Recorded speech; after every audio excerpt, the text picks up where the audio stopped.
Another way your portfolio can gain exposure to an emerging trend is, of course, with an ETF. So here to break down the ins and outs of one of the cannabis ETFs now on the market, THCX, is Matt Markiewicz. He is the Managing Director of Innovation Shares. Thanks so much for joining me today, Matt. Thanks for having me. So for investors who aren't fully familiar yet with this industry, with it being still pretty new, what should investors know about investing in a cannabis ETF?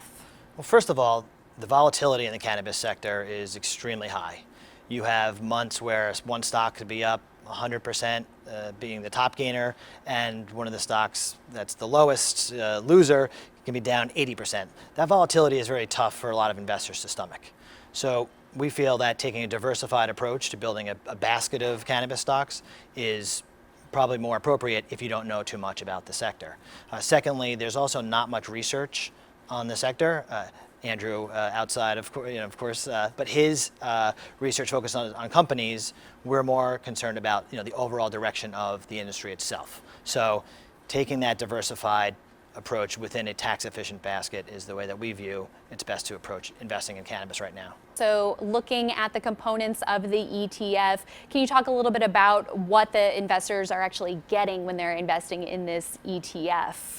In terms of the different types of companies and their involvement, in the industry from different angles. Yeah, we refer to that as sub-themes. So a lot of investors may just think that cannabis is growing and distributing the plant.